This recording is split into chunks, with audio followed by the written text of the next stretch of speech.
President Donald Trump had what he calls, quote, a good conversation with Tennessee Governor Bill Lee today about the state's congressional map. This comes after a groundbreaking U.S. Supreme Court decision impacting voting here and across the country.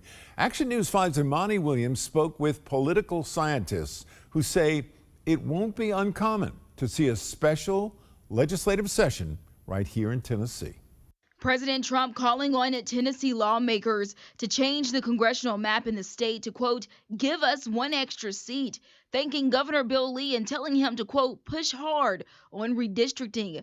This comes after the Supreme Court decision in Louisiana opening the door for states to redraw lines. So the dismantling of yet another section, Section 2 of the Voting Rights Act, strikes me as a rather large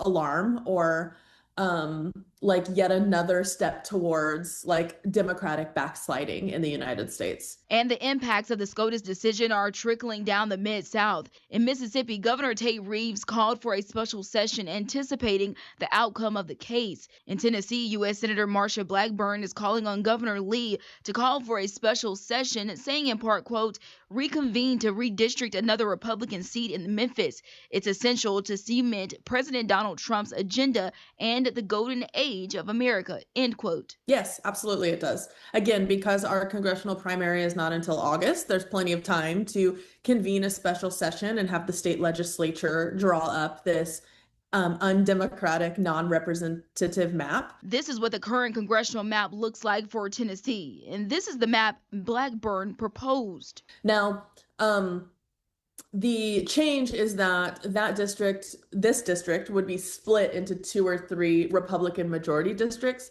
and that means that the state would be reliably completely Republican. For the average Democratic voter in Memphis, Blackburn's proposed map impacts them the most.